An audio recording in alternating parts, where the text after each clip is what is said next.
warahmatullahi wabarakatuh. Salam dan bahagia. Perkenalkan, nama saya Helda Ekasari SPD, calon guru penggerak angkatan 11 dari Kota Pagaralam, Provinsi Sumatera Selatan. Pada kesempatan kali ini, saya akan menampilkan cuplikan video dari aksi nyata saya di modul 1.4 mengenai diseminasi budaya positif di lingkungan sekolah saya, yaitu di SD Negeri 17 Kota Pagaralam. Baiklah, selamat menyaksikan.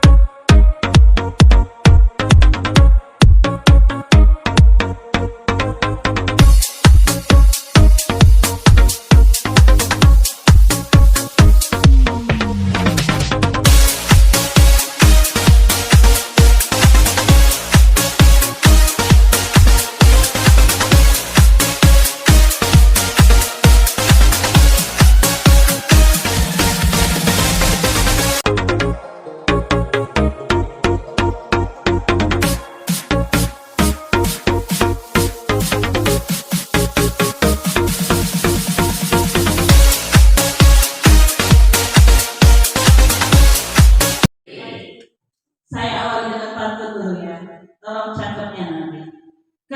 Kesamudra naik kapal selam, udaranya panas dan juga lembab. Kalau saya nanti memberi salam, jangan lupa jawablah para hadirin sekalian. Assalamualaikum warahmatullahi wabarakatuh. Yang terhormat Ibu PRT SD Negeri 17 Kota Pagaralam, dan yang saya banggakan teman-teman guru dan staf SD Negeri 17 Kota Pagaralam, puji beserta syukur kita marilah kita ucapkan kepada Allah Subhanahu wa taala, karena berkat rahmat dan karunia jualah kita masih diberikan nikmat kesehatan dan kesempatan untuk bersama-sama berkumpul di ruangan SD Negeri 17 Kota Pagaralam ini guna memenuhi tugas calon guru penggerak angkatan 11 dalam melakukan aksi nyata di modul 1.4 mengenai budaya positif. Tidak lupa pula salawat beriring salam kita juga ucapkan kepada Nabi besar kita Muhammad SAW. Semoga kita semua yang berada di ruangan ini menjadi pengikut sunnahnya sampai akhir zaman. Amin. Baiklah Bapak Ibu guru sekalian, adapun susunan acara kita pada hari ini yaitu susunan acara kita hari ini adalah pembukaan, lalu nanti akan menyanyikan lagu Indonesia Raya, dan sambutan dari PLT SD Negeri 17 Kota Pagaralam. Setelah itu membuat kesepakatan kelas agar acara kita hari ini terselenggara dengan baik. Selanjutnya pemaparan materi dari calon guru penggerak, karena SD kita ada 2 calon guru penggerak di angkatan 11 ini, maka pemaparan materinya akan dilakukan secara bergantian. Yang pertama akan disampaikan oleh Bapak Hedi Darmando SPD, lalu dilanjutkan dengan saya, Ibu Helda Ekasari SPD. Setelah itu kami buka seksi tanya jawab, lalu kami akan menyimpulkan pembahasan yang kita paparkan hari ini, dan yang terakhir penutup. Langsung saja kita ke acara pertama, yaitu pembukaan. Untuk kelancaran acara kita hari ini, marilah kita buka acara kita pada pagi hari ini dengan bersama-sama melapaskan nafas basmalah. Bismillahirrahmanirrahim. Acara selanjutnya menyanyikan lagu Indonesia Raya. Kepada Ibu Yati kami mohon untuk memimpin, dan para hadirin dipersilakan untuk berdiri.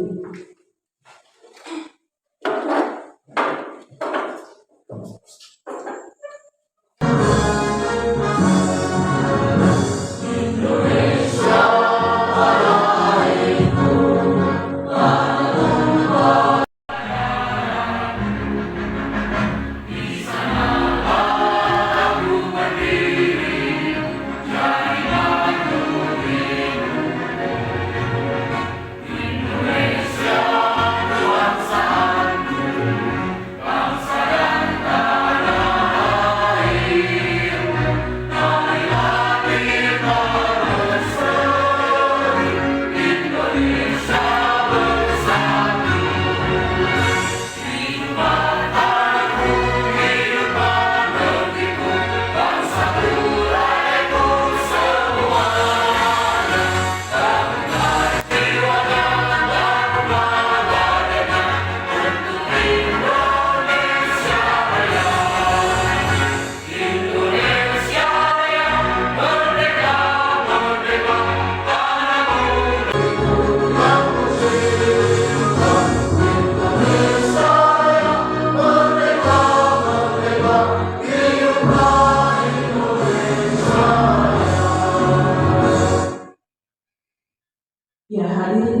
silakan duduk kembali.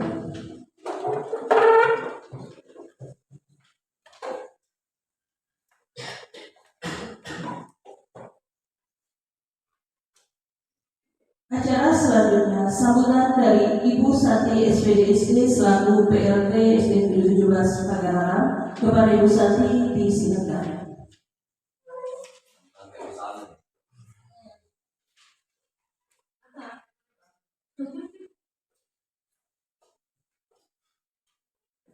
Bismillahirrahmanirrahim.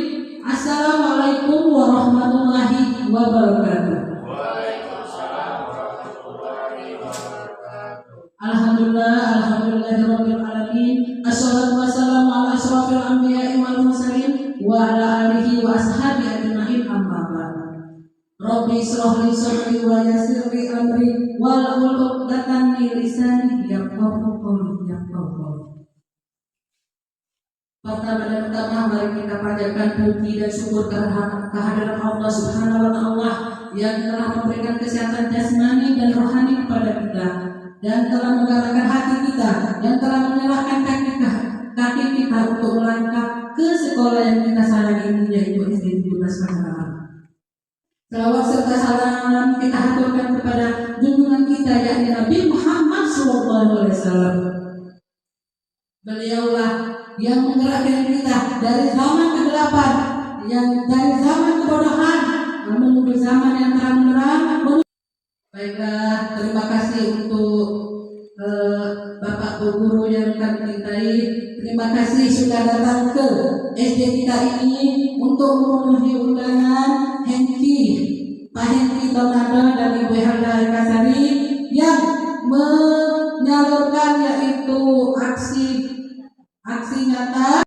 Semoga dengan beliau penggerak angkatan 11 ini guru-guru termotivasi untuk mengikuti guru penggerak juga. Sebab kita bersyukur SD kita ada yang memilih guru penggerak. Terus demikianlah sambutan dari saya. Maka dari itu kegiatan intimidasi aksi nyata guru penggerak angkatan 11 resmi saya buka. Ada bantu dikit ya. Kalau ada jarum yang patah, jangan disimpan di dalam hati. Kalau ada kata-kata yang menyakitkan, jangan disimpan di dalam hati. Wabillahi taufiq wal hidayah. Assalamualaikum warahmatullahi wabarakatuh.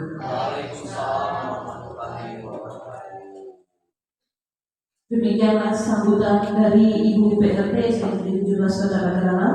Langsung saja kita ke acara inti. Oke, sebelum kita masuk ke konsep budaya positif ya, ada kesepakatan kelas. Kita buat dulu kesepakatan kelas. Di sini sudah ada kalimat pemantik yang sudah kami buat, yaitu yang pertama berdoa sebelum memulai kegiatan. Tadi kita sudah berdoa bersama ya.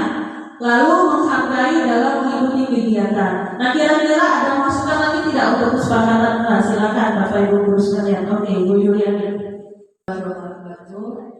Baiklah, saya akan menyampaikan contoh lain dari kesepakatan kelas. Menurut saya, contohnya saling menghormati dalam berpendapat. Silakan Ibu saling menghormati dalam berpendapat. Ada lagi yang mau menambahkan? Oke, Bu Yani. Bersemangat dalam pembelajaran. Iya, bersemangat dalam pembelajaran ya. Bersemangat dalam pembelajaran. Mungkin ada lagi? Ada lagi? Kira-kira? Iya, Ibu Jasmita. Menghargai waktu. Menghargai waktu.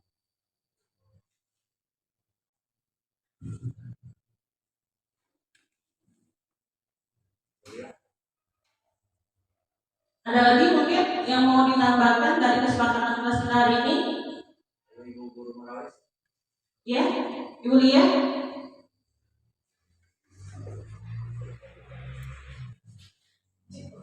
Berdoa sesudah kegiatan.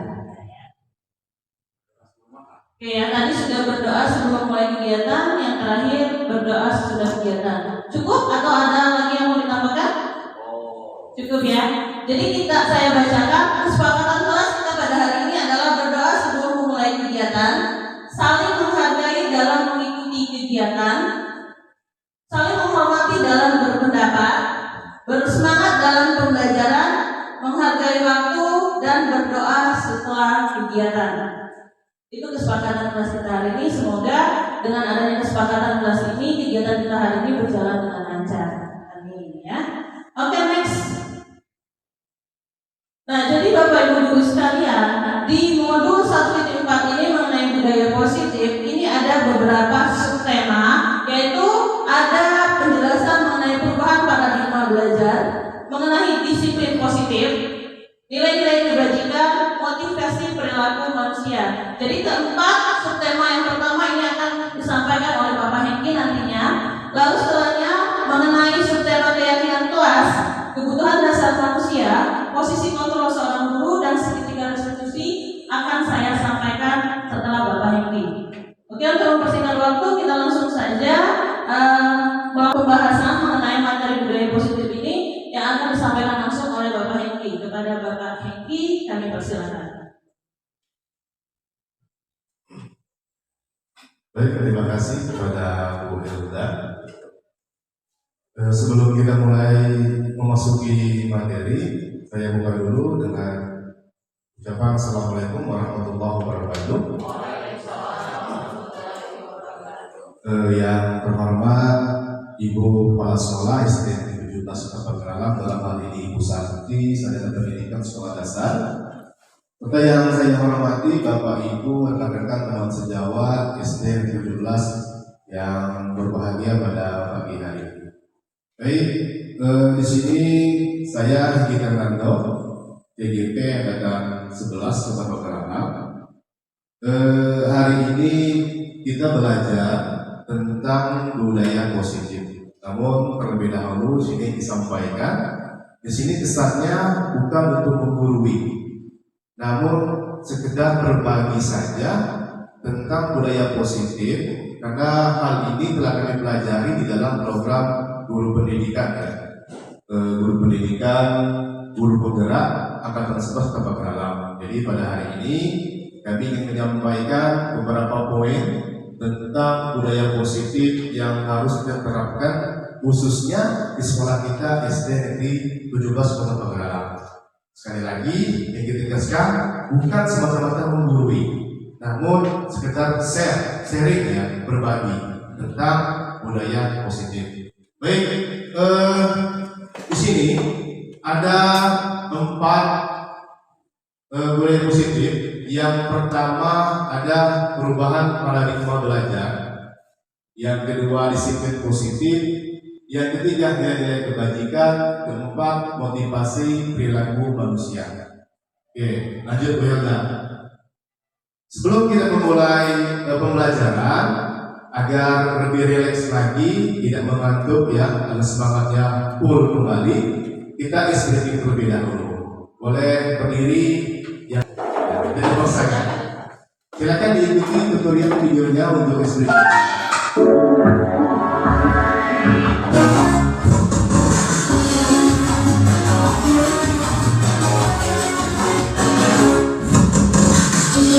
Bang bang,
Oke,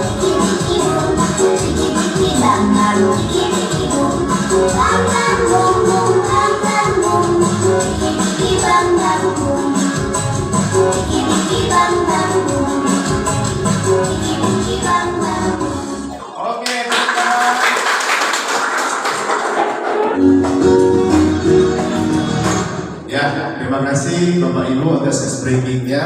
Memang kalau kita guru sekolah dasar ini harus kreatif mungkin ya, apalagi di dalam memberikan pembelajaran tidak boleh terlalu monoton, harus dicampur dengan breaking. Jadi kita sekali. Baik, Bapak Ibu sekalian, mengenai dengan paradigma baru, di sini pembelajaran paradigma baru dirancang berdasarkan prinsip pembelajaran yang berdiferensiasi, sehingga setiap siswa belajar siswa dalam kebutuhan dari tahap perkembangan untuk mewujudkan profil pelajar Pancasila. Seperti yang kita ketahui bahwa profil Pancasila itu ada 6. Yang pertama itu beriman, pertama Tuhan Yang Maha Esa, berkebangsaan global, gotong royong, kreatif, mandiri dan kritis ya, berpikir kritis. Oke, lanjut biarkan. Terus di sini ada bagian lainnya yaitu tentang disiplin positif. Sebelum kita mulai, mungkin di sini ada teman-teman yang ingin menyampaikan atau mengutarakan apa sih pengertian tentang disiplin positif, khususnya di sekolah ya. Tujuannya apa gitu? Dibuatnya disiplin positif ini. Ada? Kira-kira? Oke, kalau masih bingung, lanjut Bu Herda. Oke, di sini ada pengertian tentang disiplin positif. Disiplin berasal dari kata disiplina yang artinya belajar. Disiplin mengacu pada disiplin diri yang memiliki tanggung jawab terhadap apa yang dilakukannya berdasarkan nilai-nilai yang diyakini. Disiplin positif merupakan salah satu cara penerapan disiplin yang bertujuan untuk menumbuhkan kesadaran, memperdayakan peserta didik tanpa imbalan, penghargaan atau reward, ancaman atau hukuman. Nah, kalau tujuan dari disiplin ini, yang pertama tujuannya untuk menciptakan peserta didik yang memiliki disiplin diri sehingga mereka berlaku mengacu pada nilai kebajikan yang besar dan memiliki motivasi prinsip dalam perubahan perilaku ke arah yang lebih baik. Oke, lanjut Bu Herda. Oke, kalau tadi kita membahas tentang disiplin positif, sekarang tentang nilai kebajikan yang terdapat di dalam disiplin positif. Lanjut Bu Herda. Oke, di sini ada nilai-nilai kebajikan.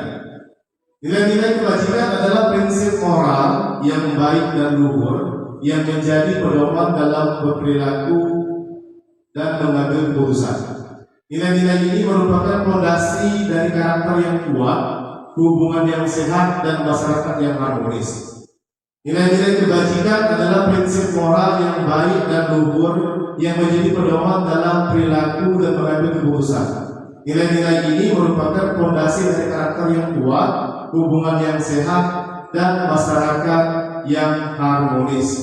Oke, jadi nilai kebajikan ini perlu kita buat nantinya untuk mempunyai hubungan yang sehat dan masyarakat yang harmonis, terutama di dalam sekolah kita SD 17 ini ya. Oke, lanjut Bu Herda. Oke, di sini ada beberapa macam nilai-nilai kebajikan. Yang pertama, beriman dan bertakwa. Itu merupakan nilai-nilai kebajikan. Ada mandiri, berkebinekaan global, gotong royong, kreatif, dan bernalar kritis. Ini tergolong juga di dalam profil Pancasila ya, tergabung ke dalam nilai-nilai kebajikan. Oke, lanjut Bu Herda. Selanjutnya ada teori motivasi, hukuman, dan penghargaan dan restitusi. Oke, lanjut. Next. Dia Joseph dalam bukunya Recruiting School this menyatakan ada 3 motivasi perilaku manusia. Yang pertama, Ya, yang pertama, untuk menghindari ketidaknyamanan atau hukuman. Mempunyai artian, biasanya orang yang motivasi perilakunya menghindari hukuman atau tidak nyamanan akan bertanya, apa yang akan terjadi apabila saya tidak melakukannya? Sebenarnya mereka sedang menghindari permasalahan yang mungkin muncul dan berpengaruh pada mereka secara fisik, psikologis, maupun tidak terpenuhinya kebutuhan mereka bila mereka tidak melakukan tindakan tersebut. Motivasi ini bersifat eksternal atau yang berasal dari luar diri mereka sendiri, bukan yang berasal dari dalam diri mereka sendiri, ya. Oke, lanjut. Oke, yang kedua, untuk mendapatkan imbalan atau penghargaan dari orang lain. Orang dengan motivasi ini akan bertanya, apa yang saya dapatkan apabila saya melakukannya? Biasanya ini sering terjadi di dalam dunia pendidikan, ya, ingin mendapatkan imbalan atau penghargaan dari orang lain. Sebenarnya itu nilainya 50-50, ya, 50-50. Ada baiknya, ada juga buruknya. Karena berdasarkan dari sini, pengertian dari sini bisa diartikan kalau kita semata-mata dengan penghargaan, maka pekerjaan yang berikutnya itu akan pasti jika tidak ada hadiahnya maka akan terbengkalai begitu. Oke, mereka melakukan sebuah tindakan untuk mendapatkan pujian dari orang lain. Menurut mereka penting dan mereka letakkan dalam dunia berkualitas mereka. Mereka juga melakukan sesuatu untuk mendapatkan hadiah, pengakuan atau imbalan. Motivasi ini bersifat eksternal yang berasal dari luar diri mereka. Oke, lanjut. Oke, yang ketiga, untuk menjadi orang-orang yang mereka inginkan dan menghargai diri sendiri dengan nilai-nilai yang mereka percaya. Orang dengan motivasi ini akan bertanya, akan menjadi orang seperti apabila saya melakukannya. Mereka melakukan sesuatu karena nilai-nilai yang mereka yakini dan hargai, dan mereka melakukannya karena mereka ingin menjadi orang yang melakukan nilai mereka yakini tersebut.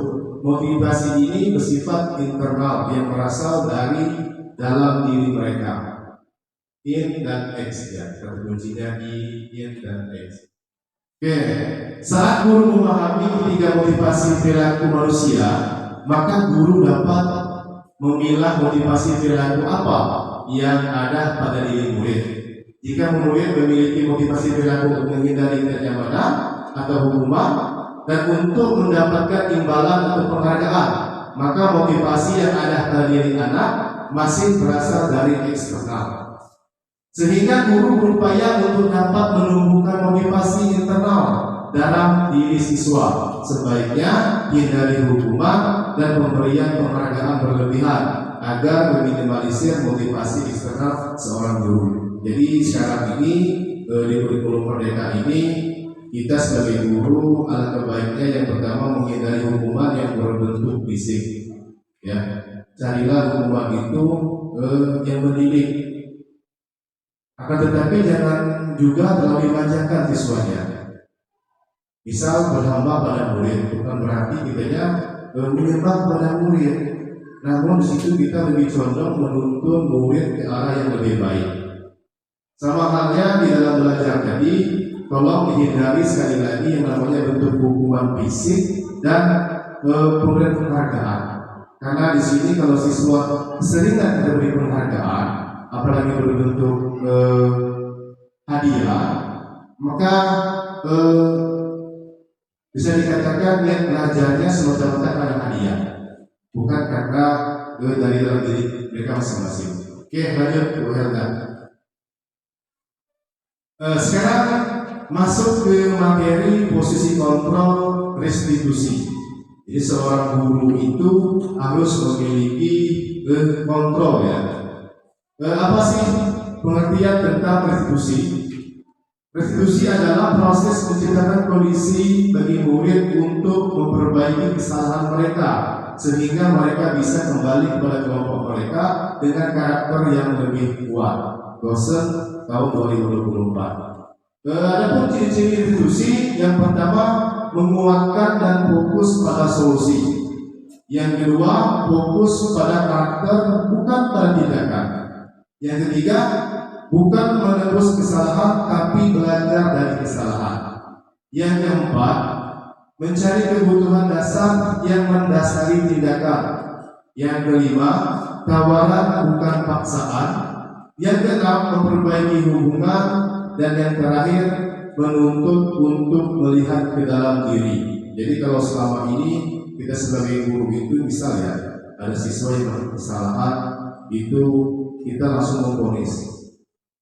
Kalau bisa dikatakan guru itu lebih ke kontrolnya penghukum, seolah-olah guru itu makhluk yang paling benar di muka bumi ini, siswa itu makhluk yang paling salah.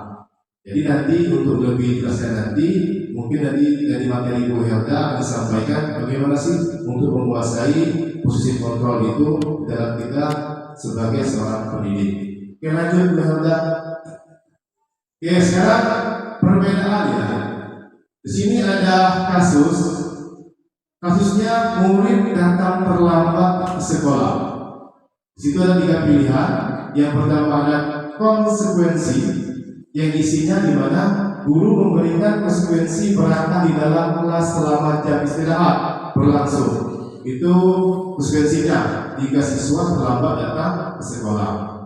Terus selanjutnya guru tegas dan murid menghormati peraturan. Kalau dicontohkan dengan hukuman, murid disuruh berdiri di depan kelas. Kira-kira tidak di sini Bapak Ibu guru yang masih menerapkan hukuman yang seperti itu. Murid disuruh berdiri di depan kelas.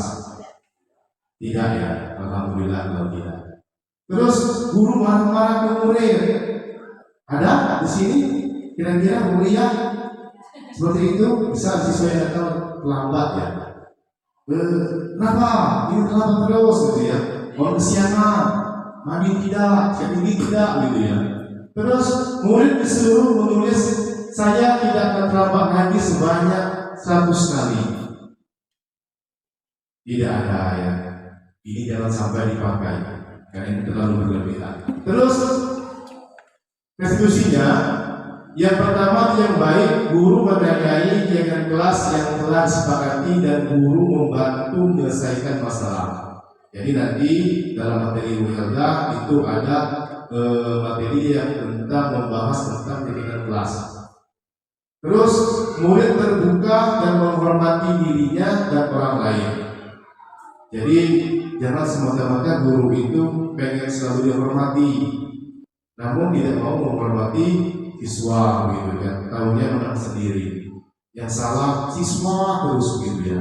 Jangan sampai menjadi seorang pendidik yang seperti itu. Oke, mungkin hanya itu materi yang saya sampaikan. Nanti disambung dengan Bu Helda yang membahas tentang pendidikan kelas, posisi kontrol guru, kebutuhan dasar manusia, dan segitiga diskusi. Sekian dari saya. Assalamualaikum warahmatullahi wabarakatuh. Ya, teman-teman dulu, ya, terima kasih Bapak Niki atas kesempatannya untuk menghadirkan pemaparan mengenai budaya positif pada hari ini. Namun sebelum saya lanjut ke keyakinan kelas, kebutuhan dasar manusia, posisi kontrol guru dan segitiga restitusi, ada bantuan lagi nih biasanya. Caturnya ya, jangan lupa. Pagi-pagi menggoreng terasi. Saat makan jangan berisik. Saya di sini mau presentasi. Semoga bisa seru dan asik. Oke, Bapak Ibu guru sekalian, sama seperti Bapak Niki ya, kami berdiri di sini bukan ingin menggurui atau karena kami sudah mempunyai cukup ilmu, tapi karena kami di sini ingin sharing, berbagi mengenai materi-materi budaya positif yang telah kami dapatkan di pendidikan guru penggerak angkatan 11 ini, dan besar harapan kami nanti setelah pembahasan ini nanti kita bisa bersama-sama menciptakan budaya positif di lingkungan SD Negeri 17 Kota Padang ini. Baik, sebelum saya lanjut, saya akan beri penguatan dulu dari materi-materi tadi yang sudah disampaikan oleh Bapak Niki ya. Jadi dari Bapak Niki telah membahas 4 subtema pertama mengenai paradigma baru. Jadi sebagai seorang pendidik, untuk paradigma kita harus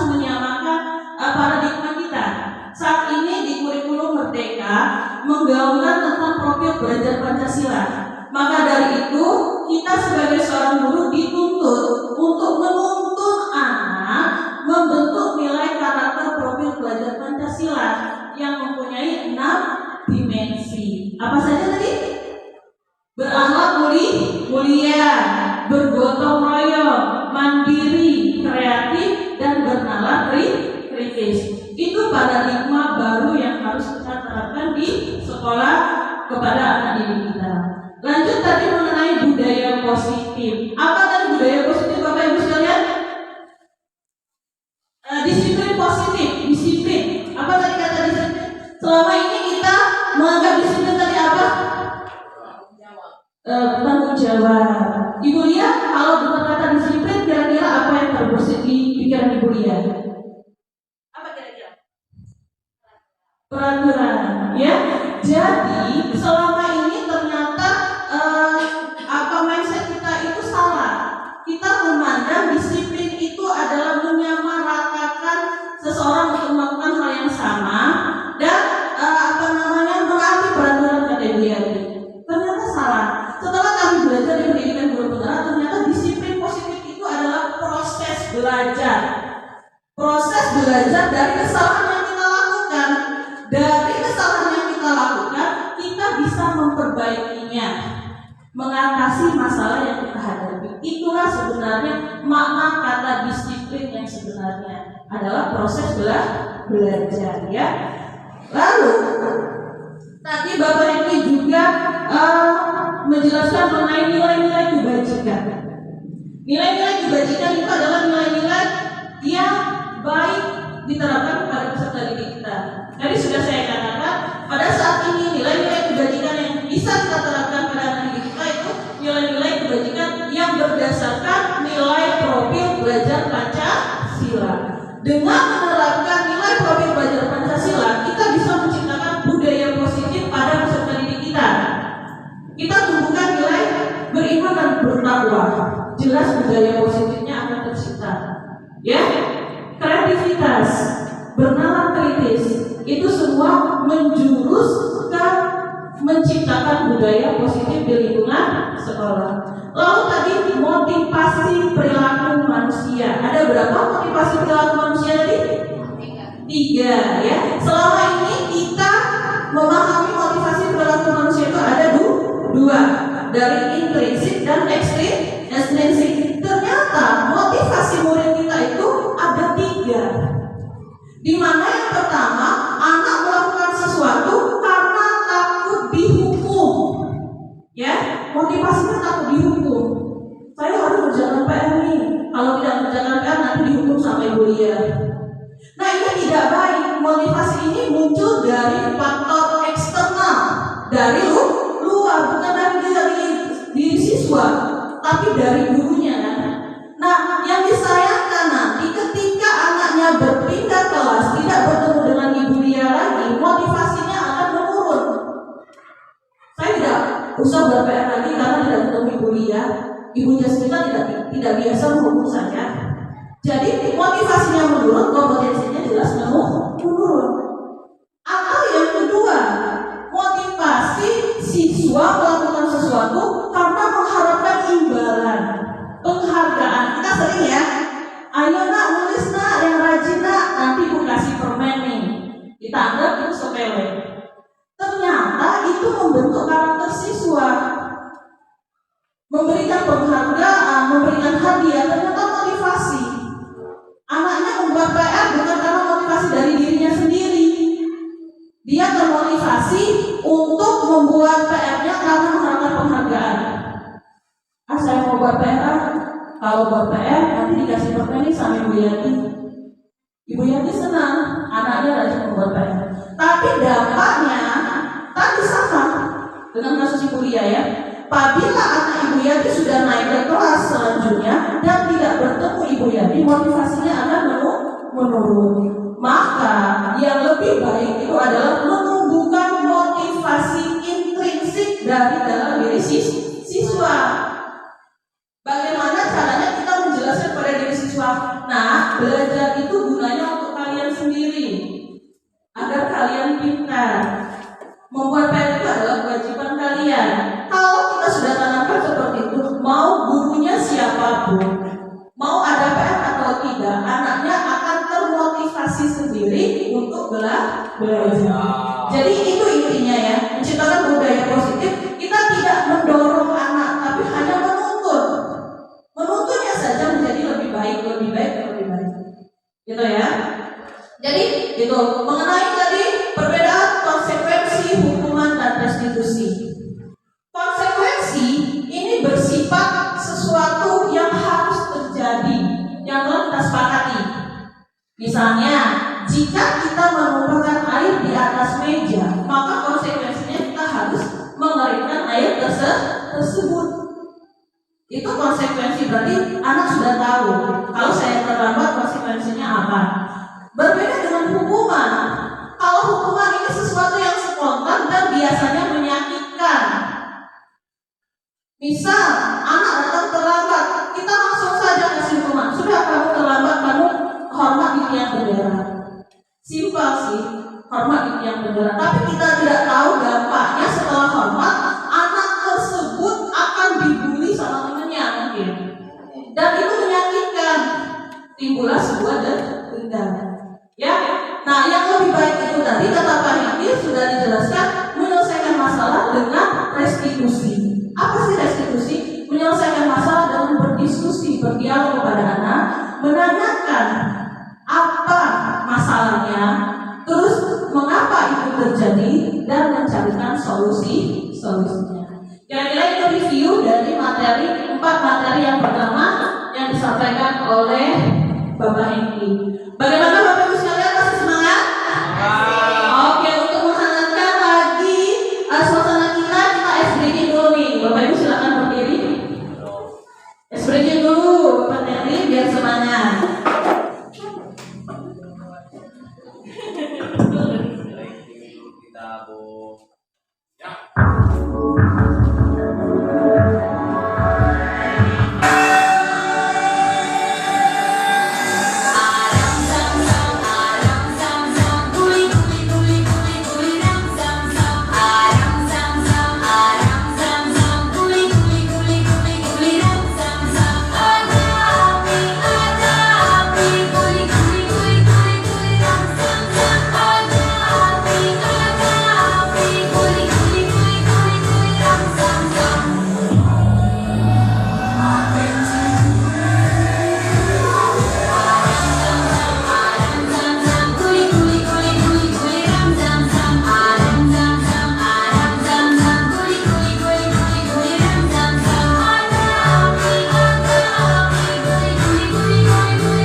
Bapak Ibu sekalian, apa peraturan itu apa?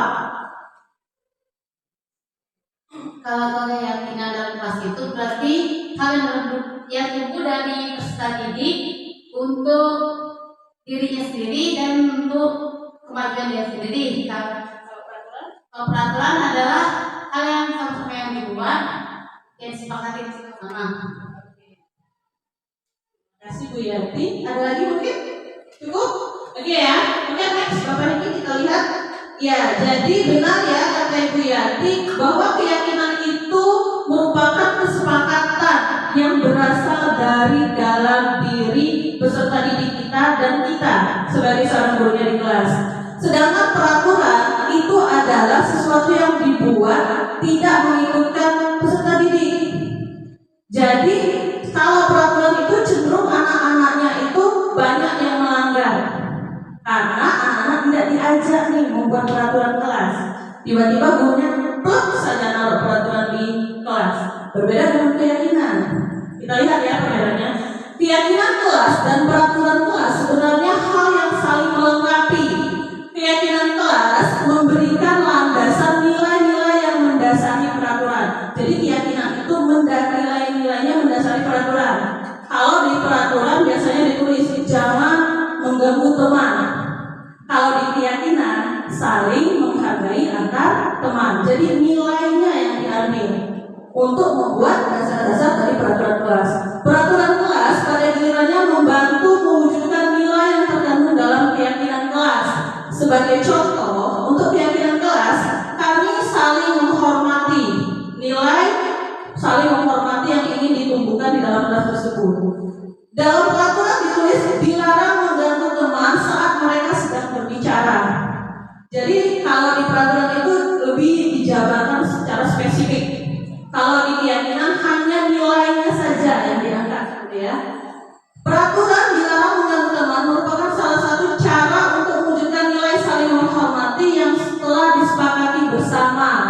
Intinya, keyakinan kelas adalah jantung dari lingkungan belajar yang positif. Sedangkan peraturan kelas adalah kerangka yang menjaga agar jantung itu tetap berdetak dengan baik. Jadi di sini, kalau kita mau membuat keyakinan kelas, gunakan kalimat yang positif.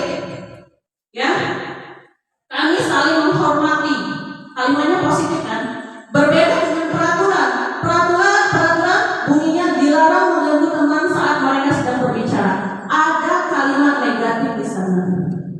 Ketika kita membuat peraturan dilarang mengganggu teman yang sedang berbicara, maka kata dilarang itu tidak diserap sama siswa. Maka dari itu ketika kita membuat peraturan, sering anak itu melanggar. Misal jangan membuang sampah sembarangan, kata jangannya tidak terserap. Yang ada yang terserap itu membuang sampah sembarangan. Maka dari itu diusulkan atau lebih baik kita membuat keyakinan kelas itu dengan kalimat-kalimat positif agar menanggulangi pelanggaran-pelanggaran yang dilakukan oleh siswa. Oke, tadi dikatakan peraturan adalah jantung dari keyakinan kelas. Next, Bapak ini kita di sini guru berperan aktif dalam mewujudkan terbentuknya keyakinan sekolah atau kelas dengan adanya kesepakatan antara guru dan murid sekolah atau kelas.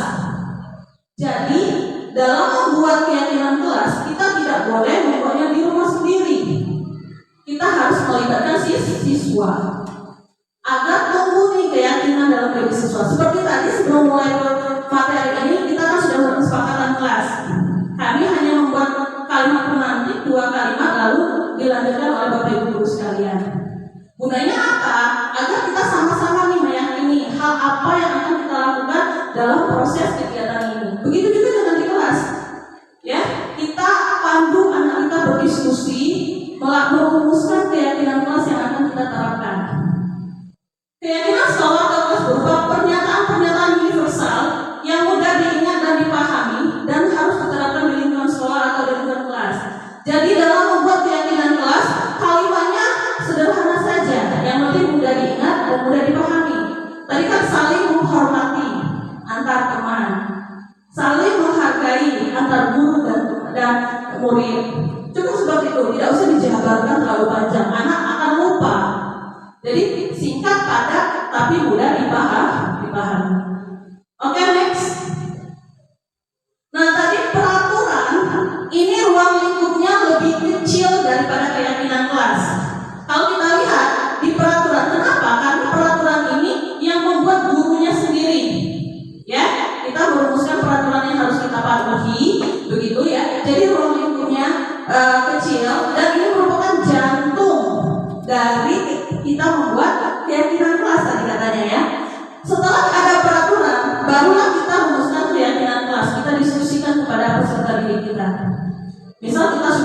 dilarang membuang sampah sembarangan. Rumuskan kepada anaknya. Kira-kira keyakinan ini nilainya apa, Nak? Menjaga kebersihan, Bu. Kita harus menjaga kebersihan kelas. Jangan menggunakan kata negatif, sekali lagi ya, gunakan kata positif. Jika keyakinan kelas sudah kita susun, sudah kita sepakati bersama, sudah kita terapkan, maka dengan sendirinya akan terbentuk lingkungan yang positif. Ya, dari satu kelas dia akan mempengaruhi kelas-kelas yang lain. Terbentuklah lingkungan yang positif. Misal di kelas kita buat harus saling menghargai antar teman. Jadi anak paham bahwa tidak boleh saling menyakiti, bahwa harus saling menghargai, tidak boleh berkelahi.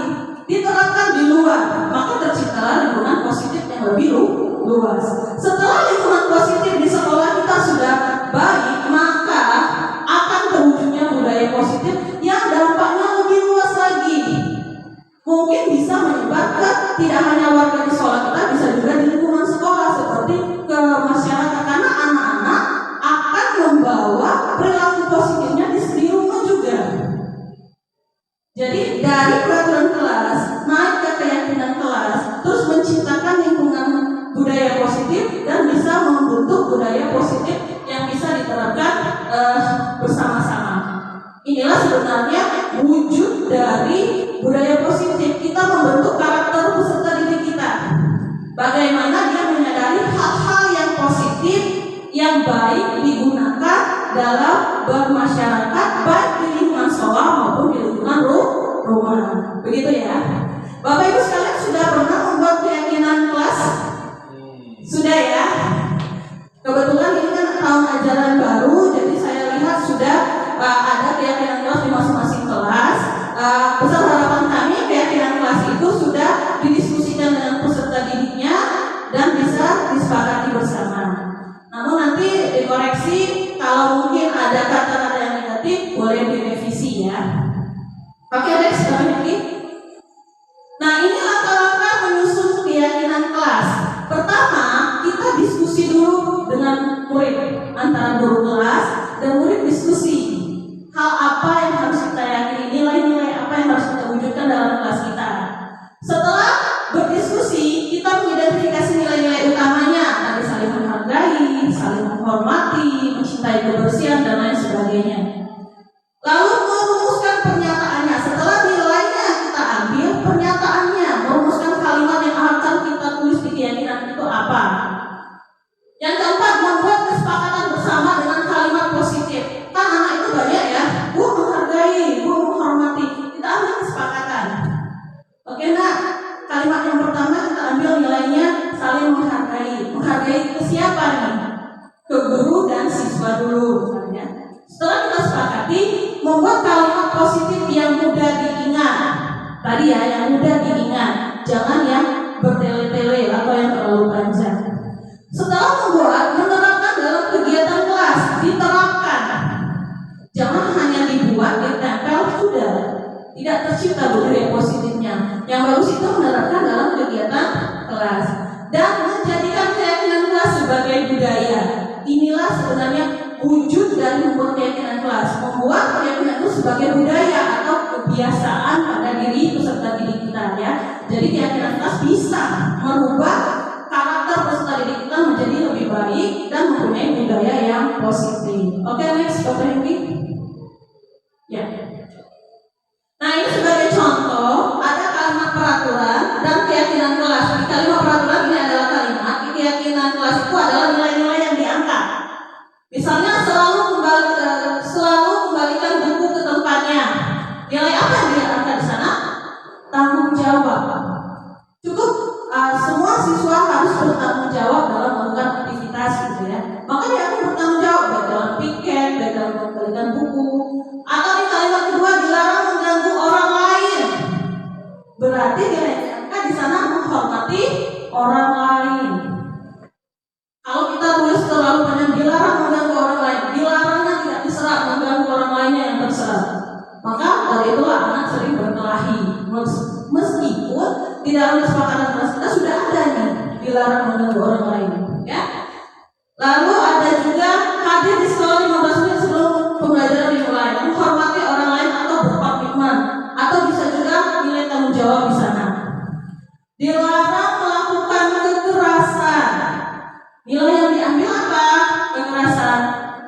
keselamatan, ya, atau menghormati orang lain. Tidak bergantian atau menunggu giliran. Ya, di peraturan kalimat bergantian atau menunggu giliran. Nilainya yang diambil adalah menghormati orang lain atau bersabar. Jadi tidak menyerobot, ya. Jadi kita menanamkan nilai bagaimana mengantri menunggu giliran itu dengan mewujudkan nilai bersabar.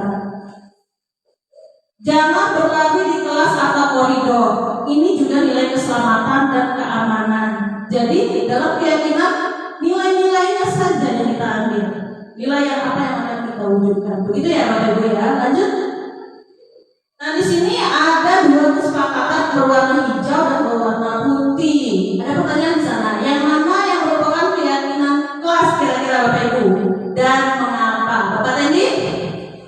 Kira-kira dari dua kesepakatan itu yang mana yang keyakinan kelas dan yang mana peraturan kelas? Iya, Bu Yati lagi. Ya, silakan. Yang putih apa? Yang putih? Keyakinan atau peraturan, Bu?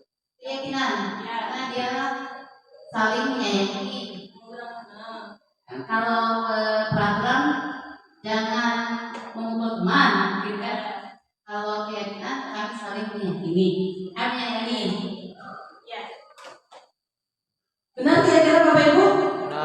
Benar ya, berarti Bapak Ibu sekalian sudah paham dengan penjelasan yang saya berikan tadi. Benar sekali, berarti yang hijau ini adalah peraturan karena masih ada kata-katanya itu yang tidak positif, datang tepat waktu mengucapkan salam.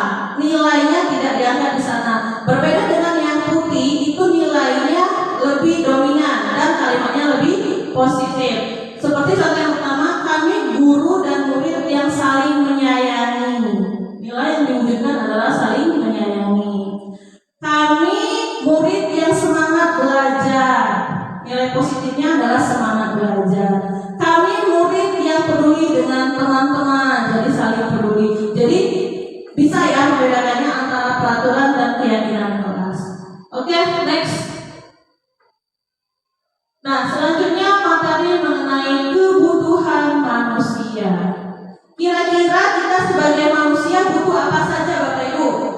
Untuk hidup butuh apa saja? Apa? Ya, butuh apa? Ibu sebagai manusia butuh apa kira-kira? Ketenangan. Ketenangan. Butuh apa lagi?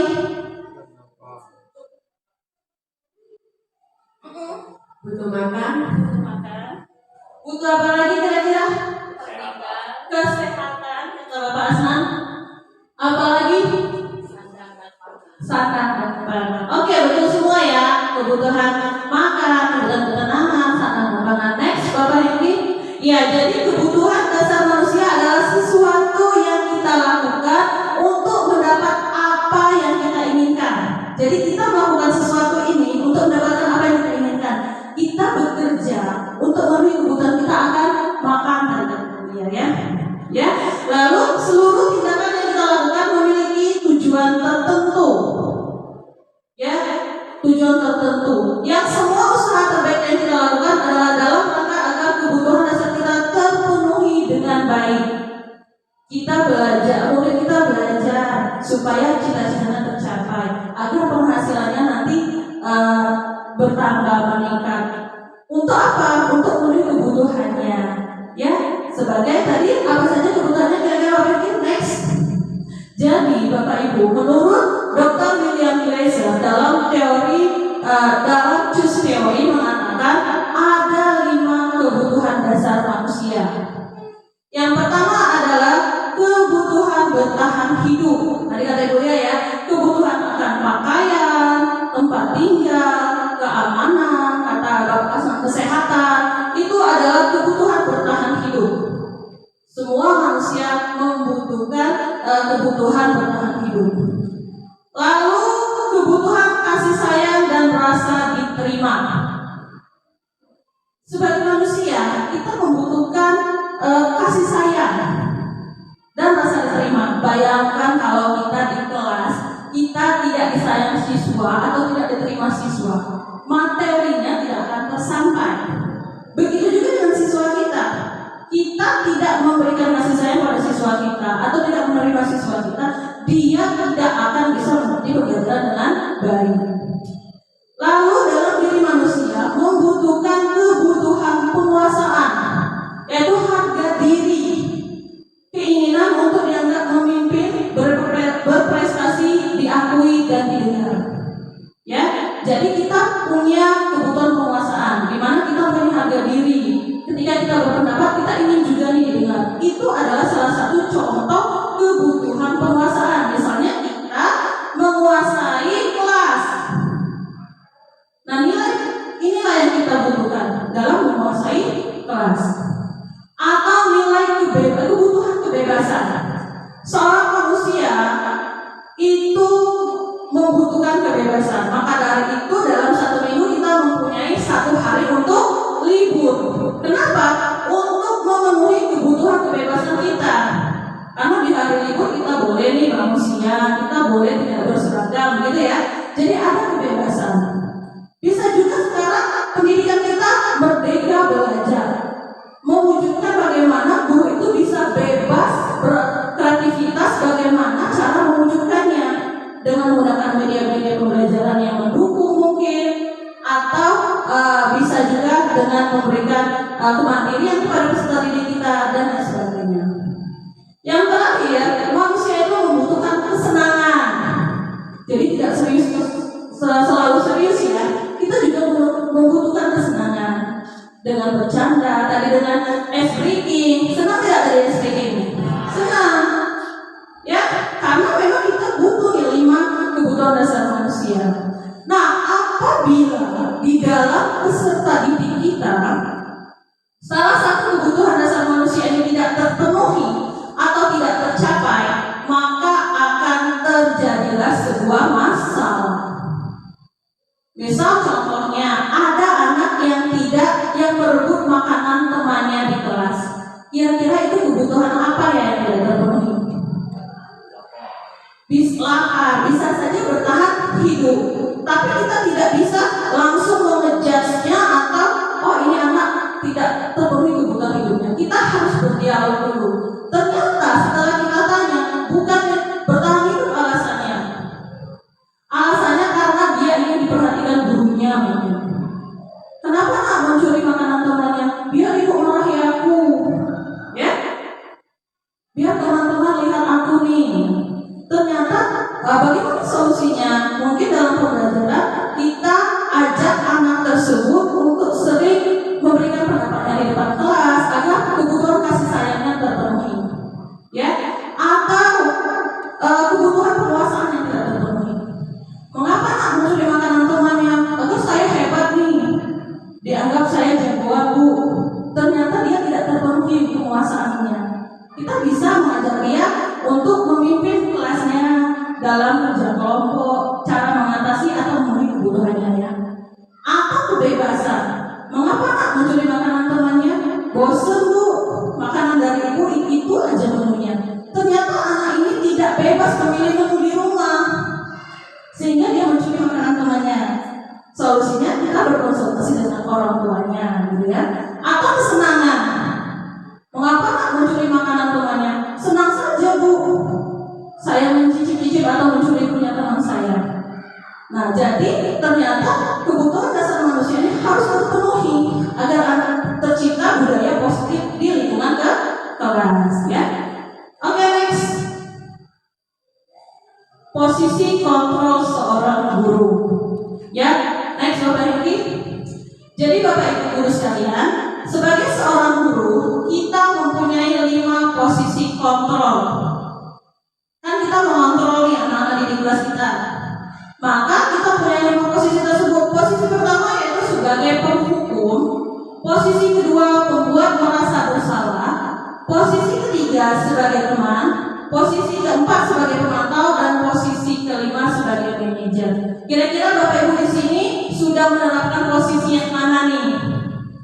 Penghukum kah? Yang mana kira-kira?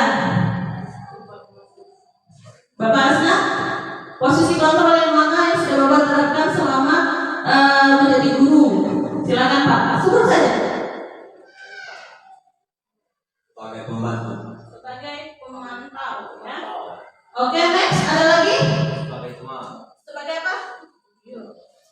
sebagai teman. Sebagai teman. Nah, kira-kira dari kelima posisi kontrol ini yang lebih baik yang mana? Kita lihat ya di tabel berikut ini. Nah, di tabel berikut ini ada kasus di mana ada murid yang tidak memakai atribut lengkap saat upacara bendera. Jika kita memposisikan diri kita sebagai penghukum, maka kita akan berbicara kepada anak kita, patuhi peraturan sekolah, berdiri di barisan yang lain, gitu ya. Kenapa tidak memakai dasi? Kita berdiri di sana. Nah, posisi kontrol sebagai penghukum ini tidak dianjurkan sebagai kita seorang guru ya. Kenapa? Karena posisi kontrol sebagai penghukum ini menyakitkan. Ya, anak menjadi tidak nyaman karena dipermalukan. Begitu. Terus membuat rasa bersalah. Kenapa tidak pakai dasi? Sudah berapa kali katakan kalau upacara pakaian yang lengkap. Coba nak, mengertilah posisi ibu kenapa juga nih sama kepala sekolah gitu ya. Nah, posisi ini kita anggap sepele, ternyata juga tidak dianjurkan. Kenapa? Karena anak merasa dirinya lah yang paling bersalah. Setelah itu anak tidak percaya diri lagi nih. Sudahlah, saya punya banyak salah di sekolah. Saya tidak mau lagi upacara. Jadi timbul hal yang seperti itu ya. Sebagai teman, baik tidak sebagai teman. Kamu lagi ya dan tidak punya PR. Coba kalau tidak ada ibu, kamu pasti sudah dihukum nih sama Bapak Hengki misalnya. Nah, ini sekilas kita lihat baik ya. Tetapi ternyata dengan menerapkan posisi kontrol sebagai teman, anak tersebut akan ketergantungan sama kita. Ketika dia mempunyai masalah dengan guru yang lain, dia tetap akan mencari kita. Misal anaknya tidak membuat PR di pelajaran Ibu Jasmita, dia bukan menyelesaikannya sendiri, tapi mencari guru yang dianggapnya sebagai teman. Misal dianggapnya sebagai teman itu adalah saya ya, tadinya Ibu Helda. Bu Helda bilang dong sama Ibu Jasmita, nilai saya dikasih lebih ya. Saya lupa kok beneran. Terus seperti itu. Jadi anak tidak mencoba menyelesaikan masalahnya sendiri. Ini tidak baiknya posisi kontrol sebagai teman. Kalau sebagai pemantau, ini biasanya dilakukan oleh seorang kepala sekolah. Dia hanya memantau, tidak melibatkan siswanya. Dia memantau, kamu sudah melanggar peraturan sekolah ya. Sudah sana, hadap sama Bapak Tendi, tanyakan konsekuensinya apa. Nah, anak tidak diajak menyelesaikan masalahnya, ya. Tapi gurunya itu hanya memantau saja. Yang penting anaknya nanti berubah saja dulu. Nah, ini juga tidak dianjurkan. Dari kelima ini yang paling baik dianjurkan sebagai kita seorang guru adalah posisi sebagai manajer. Mengapa? Karena di posisi manajer, ketika anak datang di upacara tidak menggunakan atribut lengkap, kita tidak langsung mempermalukannya. Kita suruh anaknya baris dengan temannya. Setelah upacara kita panggil, ya kita tanya, apakah kamu tahu kesalahan kamu? Kita suruh dia menyadari kesalahannya terlebih dahulu. Setelah dia mengungkapkan, iya Bu, saya tahu, saya tidak memakai seragam lengkap, gitu ya. Lalu kita tanya lagi, apa kira-kira pendapatmu mengenai kesalahanmu? Setelah dia menyadarinya, kita membantu dia memperbaiki kesalahan. Kira-kira mengapa kamu melakukan ini? Karena dasi saya hilang Bu, misalnya. Tidak tahu tempatnya di mana, mungkin di Medan adik. Kita tanya lagi nih anaknya, sebagai posisi manajer ya. Kira-kira untuk upacara kedepannya, apa yang akan kamu lakukan agar kamu bisa berseragam rapi? Dia akan berpikir. Mungkin jawabannya, nanti sebelum sekolah saya akan bicara sama orang tua saya Bu, untuk membeli dasi yang baru. Jadi posisi manajer lah yang paling dianjurkan kita sebagai seorang guru. Next, Bapak. Ya, jadi di sini posisi manajer yang sangat dianjurkan kepada kita sebagai seorang guru, karena di sini kita membantu anak mengidentifikasi masalahnya dan menyelesaikan masalah yang dihadapinya.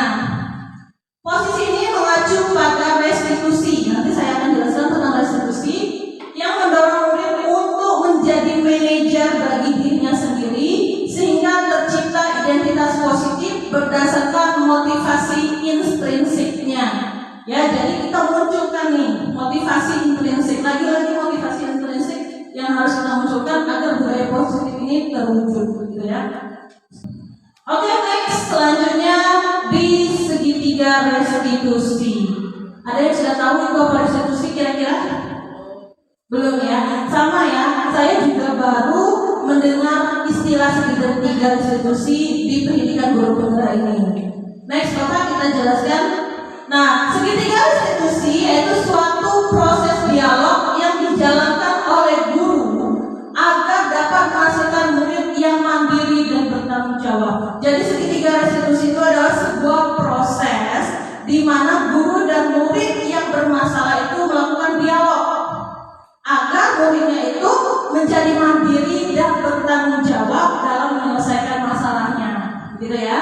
Next, di dalam segitiga restitusi ada 3 tahapan yang harus kita lalui.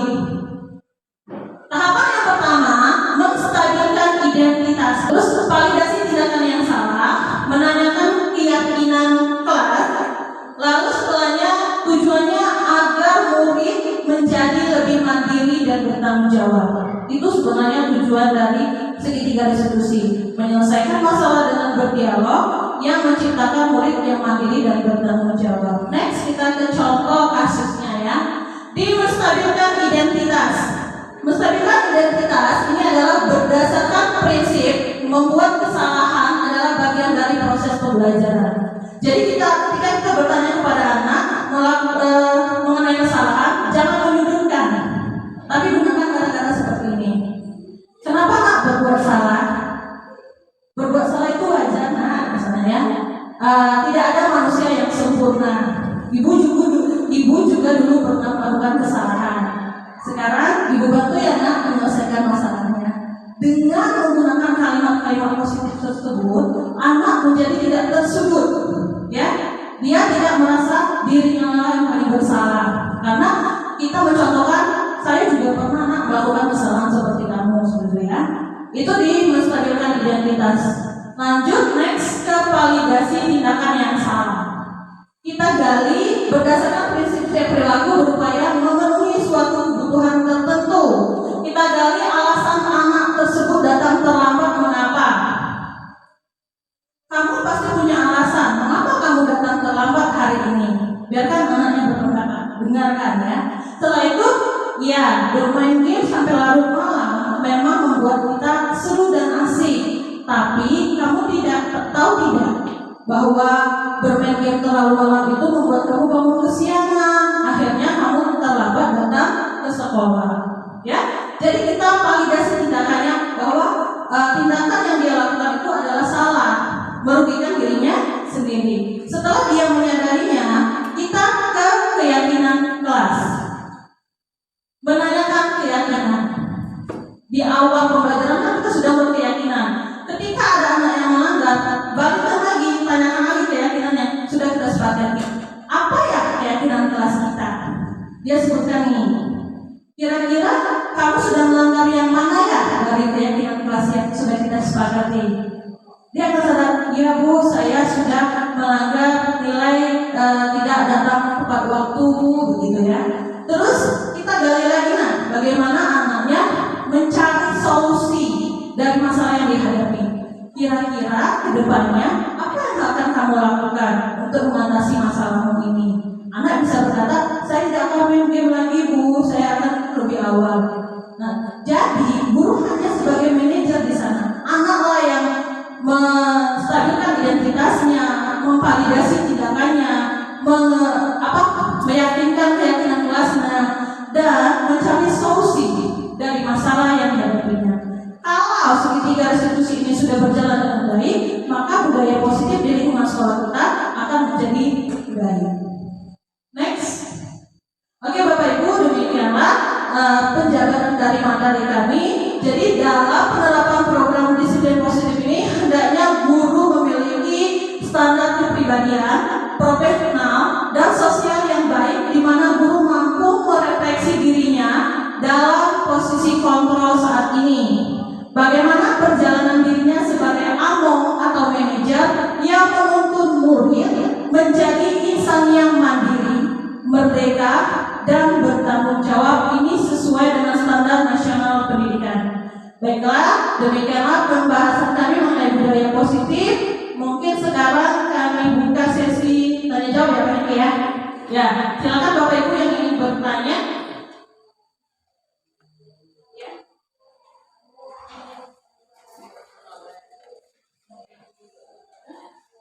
Assalamualaikum warahmatullahi wabarakatuh. Waalaikumsalam warahmatullahi wabarakatuh. Terima kasih atas kesempatannya. Ini dari apa yang disampaikan dari Bapak Hengki dengan Ibu Fadila tadi, yang ingin saya tanyakan di sini adalah bagaimana cara menumbuhkan motivasi dalam diri siswa itu sendiri. Bagaimana cara menumbuhkan motivasi dalam diri sendiri, ya? Bagaimana Bapak Hengki langsung dijawab?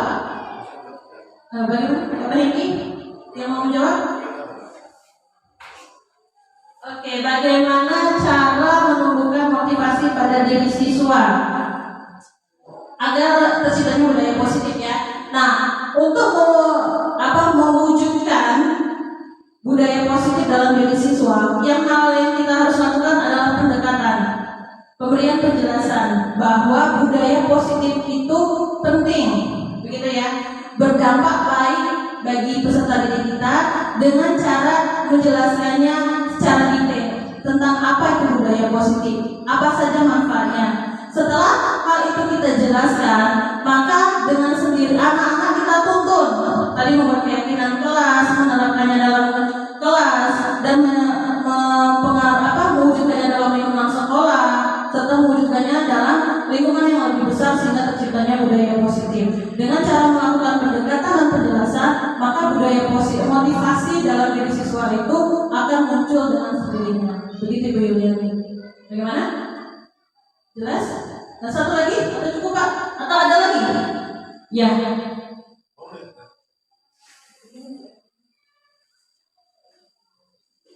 Assalamualaikum warahmatullahi wabarakatuh. Baiklah, di sini saya ingin bertanya, bagaimana cara mengatasi anak yang masih melanggar keyakinan kelas yang sudah disepakati bersama? Terima kasih. Oke ya, bagaimana cara mengatasi murid yang masih melanggar keyakinan kelas yang sudah disepakati bersama? Caranya, yaitu apapun permasalahan murid kita yang kita lakukan adalah menggunakan segitiga restitusi. Ya, di mana tujuan dari segitiga restitusi ini mengembalikan anak yang berbuat salah itu kepada kelompoknya yang semula. Jadi kalau ada anak yang melanggar peraturan atau keyakinan kelas yang kita buat, tadi pertama kita menstabilkan identitas Ibu Lia. Kita stabilkan identitasnya dulu. Mengapa dia melakukan hal ini? Validasi tindakan yang salahnya. Apa sih tindakan yang sudah dilakukannya?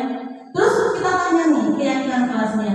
Kalau kita sudah mengajak anaknya membuat keyakinan kelas, maka ketika dia melanggar keyakinan kelas itu dia sudah menyadari. Dan kita bantu dia bagaimana cara dia menyelesaikan permasalahan tersebut.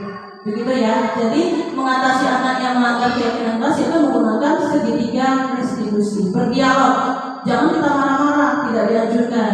Lebih baik kita berdialog bagaimana cara mengatasinya. Demikian. Masih ada? Cukup? Oke. Baiklah Bapak Ibu Guru sekalian, tibalah kita di penghujung acara. Kami ucapkan terima kasih karena sudah berperan aktif dalam kegiatan aksi nyata modul 1.4 ini mengenai budaya positif. Besar harapan kami setelah ini kita bisa berkolaborasi bersama menerapkan budaya positif ini di lingkungan sekolah kita. Karena tadi diawali dengan basmalah, maka kegiatan ini kita akhiri dengan mengucapkan lafaz hamdalah. Alhamdulillahirabbil alamin. Akhir kata saya ucapkan wabillahi taufiq wal hidayah. Wassalamualaikum warahmatullahi wabarakatuh.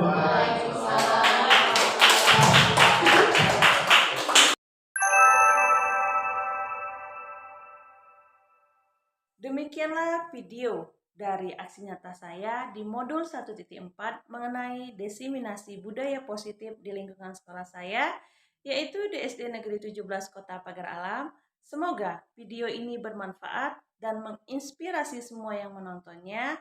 Akhir kata saya ucapkan, mari tergerak, bergerak, dan menggerakkan. Wabillahi taufiq wal hidayah. Wassalamualaikum warahmatullahi wabarakatuh.